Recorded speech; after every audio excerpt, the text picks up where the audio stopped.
Hey, what's going on, friends and family? My name is Skylent. I'm a little bit sick, so can't be as expressive. I'm not going to be as teethy, or, I'm not going to be as biting as I would be normally in a criticism like this, especially aimed at people, at a community. I love being so toxic and vulgar. It's just fun. It's just fun, shit posting on everybody, but I can't. So, I got some words to say, and it does kind of hurt to say, but I'm gonna come out and say it. So I'm a little bit inspired, guys, with everything that's been happening, especially with Blizzard. And if you don't know the whole Diablo thing, you know, right? If you're watching this video, you know. So the whole Diablo announcement, a whole new Diablo experience, announced at BlizzCon, but it wasn't what people wanted to hear. That, along with a lot of stuff that's happening with Ubisoft and, oh my god, especially EA and so many of these different publishers and developers that have had hardcore followings, have fans fighting other fans and people just, throwing vitriol everywhere. Such a toxic environment, which is, it's pretty fun to kind of jump into the fray and mosh pit it up here verbally. But I kind of wanted to give you guys some advice when it comes to actually playing the games. Actually trying to enjoy yourself. I wanted to say that I think you would have more fun if you weren't fans of anything. So the thing is a lot of people are mad at Blizzard for making an entirely new game, for making something. You're mad at a company for creating something new on this planet, for creating a new experience that is more accessible to more people on the world and the planet, that could get them enticed into the greater universe of a game that you are a so-called fan of. And I think that's a little bit backwards. Now, this is not a rant on specifically that experience and that environment with Blizzard, but I'm just saying it's kind of religious and strange and ethereal, the idea of being a fan of something. Really, me? I just like specific things. I like my current phone, but I'm not a fan of Samsung. I'm not a fan of the Galaxy lineup. Some people might like their new iPhone, but they might not be a fan of iPhones in general. You like the thing that you're using, and just having this sort of marriage, like, not tying weird relationship with companies is, companies want you to be fans. Companies want to have that sort of magical magnetic pull with consumers, but as a consumer, you shouldn't really be aiming to have that. And if you are aware that you are a true fanatic for something, then instantaneously you should be aware that is it's a form of addiction. It's not really real. If you're fanatic for something, like you see a lot in sports, it gets straight up religious. That is pushing things too far, debatably to a mental illness level. What you might see sometimes, how sports fans can act. It's like actually insanity. So yeah, to a lesser extent, it does trickle down to products, services, and video games. But being a fan of a video game company, like, you like their games, you spent the money, you bought the games, you had that experience, and if they come out with a new game and you're mad at them, well, then don't play that new game. You can still have liked the company, you have liked your experience. It doesn't pervert or, change or poison what you've done previously. Just go and play a competitor. And so that's why I'm actually showing, gameplay in the background of a game called Path of Exile. Because yeah, I'm saying, if you're tired of Diablo and if you're tired of Blizzard shenanigans, tons of people are going to love the new Diablo game. Tons of people love current modern Blizzard. Okay, so you were there from the beginning, but that doesn't mean Blizzard is always going to be for you always. So you, as a consumer, can go and consume other things. Focus on number one. Focus on you. Be a fan of you, my dude. Be a fan of you and what you like, and that means more than just one thing. Even some of the most simple people are actually still truly nuanced. Even if you're uncultured, you just don't know what you like yet. So go fucking explore, guys. Go try new games. The saying, like, read a book a day? Well, I take that pretty seriously. Though you also know I don't read books. No, I watch a lot of movies. I watch like a new movie every day, sometimes two. Watch a new show, play a new game. Always doing new things, especially like eating food. I'm like kind of into sushi right now. Not a Japanese stuff. It's strange, but that's what kind of life is about, is going out and experiencing new things and making friends and sharing those unique experiences with them. That's what my whole channel's about, here for gaming at least. And I'm here to tell you that if you kind of stop being so hard-headed, if you stopped being such fanatics for a company, then you would be able to go and experience bigger and better things, or different things at the very least. And maybe sometimes it would help you appreciate, again, what, this company is doing new. Maybe you're playing a lot of PC action RPGs, for example, just like Diablo. They all do very different things, but you kind of start getting burnt out on that. You're like, wow, you know what? I kind of want a slightly different experience. Still the same, but just a little bit different. Maybe something a little bit more casual, maybe something a little bit more social focused. Man, it would be kind of cool if I could play a game like this on my phone. And then see, there you go. Now that you've filled out your sort of gaming appetite or your diet with other games, you can start to appreciate the games that you shunned before. And, maybe go play them, and you can maybe become reignited a fan for the company that you once loved, then hated, and now maybe can appreciate again. That's all I'm saying.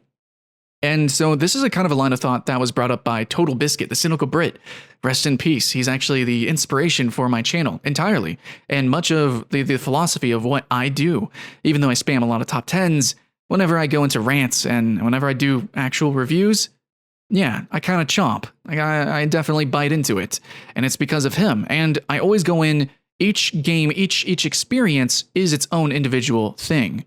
I mean, it's even to the point where some people would say that they are a fan of an online game. I mean, that's what we cover here most, right? And these online action RPGs like Diablo is kind of the topic we're really talking about.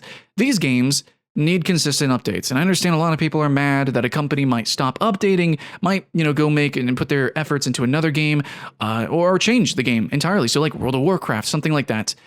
So when you talk to somebody like, oh, are you a fan of this? It's like, yeah, I like World of Warcraft. Often the conversation will be like, when was the most fun for you? Did you like vanilla World of Warcraft? Do you like modern World of Warcraft? Was it Lich King? So games can evolve, games can change. And I think it's just really hard to say that you're a fan of, a whole game inclusively. For me, I'll say I loved the original Dark Souls, and actually Dark Souls 2 is my favorite. But as a series, it's actually really broken, fragmented, and I can't say I'm a fan of Dark Souls as a whole. No way. And I feel like people who say they're fans of games just throw that way too lightly.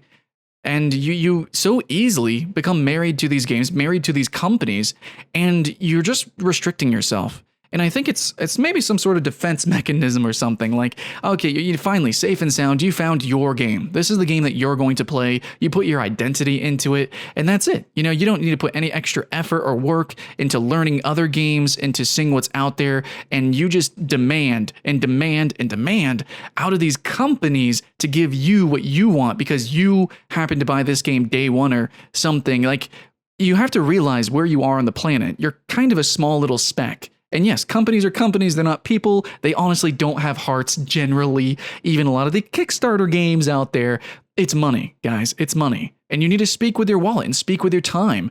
Look out for number one.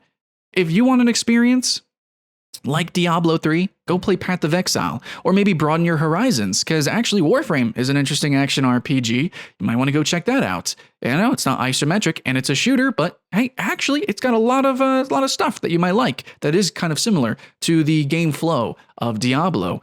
Honestly, guys, if you just think outside the box just a little bit, not even outside the box, just begin to peek out just a little bit, guys, you can see there's a little bit of something out there for you. This fanaticism, which creates so much hate. And yes, it can create love and it can create good games. Like I mentioned earlier, Kickstarter games.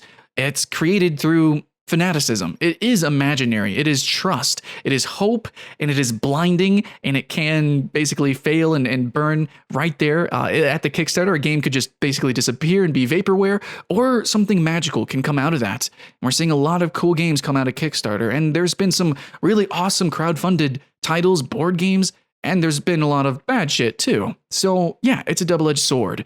But I just think that generally, your fanaticism is something that's toxic. It's kind of borderline mental illness. It's a little bit scary. And I think the vocality that occurs because of fanaticism, it's not really built on any foundation other than, well, you played, with this company, you played these games since their first game and now they're changing in things, but you should look at everything as its own individual experience. You're spending money, you buy the thing, you're happy with your time, you're happy with what you got. Okay, cool. Now you can hope for the next thing, and it's okay to be disappointed, and it's okay to voice the disappointment, but to the point of basically vandalism, like you do see on sports, to the point of insults, to the point of like true hate. That's ridiculous, guys. That's ridiculous. Okay. And that's coming from me, somebody who's really fucking critical. Okay. And I do believe in hate, actually. I think it can be targeted and I think it can be good. So, maybe a game like World of Warcraft, where you do pay a subscription, where you do actually like actively need to play, need to pay for it. That's something where you should be vocal about the direction of it. And that's why RuneScape is doing so great with old school RuneScape. Totally fine. Okay. To put your hate where it can actually, direct it and where it can actually change things. But when companies create entirely new products and you just don't like those products, well, then go to entirely new companies that are creating products that you want to go and consume. Just go do other things. But on a final notes here, I just want to end cap. I'm getting kind of sickly and stuffy, but I do want to say that I do get the sadness. I do get how a company like Blizzard, you can love Blizzard, like you can love Blizzard games, right? Up until then, you like the original StarCraft, StarCraft 2, even to Diablo 3, right? World of Warcraft all throughout its life. They've always had a good foot in the competition, if not like they were the game. They were the biggest and baddest of that genre, especially Overwatch, just like, oh my God, man, just becoming so titanic. Within its own genre. It's pretty awesome. The level of polish and care that goes into Blizzard games generally. So I get how you can be sad that a company like Blizzard would fall down. And I can understand why people would get excited for a company like Ubisoft to be turning things around. And you can say, oh man, you see the way Ubisoft is turning these games around? I'm a fan again. I'm a fan of that mentality. I kind of get it a little bit. And it's cool to be hyped, and it is cool in a way to hate. Just temper it maybe a little bit. Maybe just take each individual service, game, event, product, whatever, take it as its own individual thing and designate your hype or hate toward that thing. Because essentially these companies, they're not people, they don't have hearts. They're amoebas, they're ethereal, they're not real. And your love for them, your hate for them isn't real either. Do real things. You're a real person.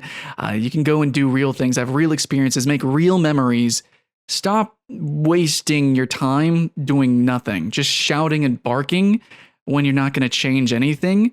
Really, the best way to change things is with actions. So go spend your money somewhere else. Go spend your time somewhere else and go have a time. That's all I got to say. Keep the hype alive. My name's Skylent, and I'll see you again next time.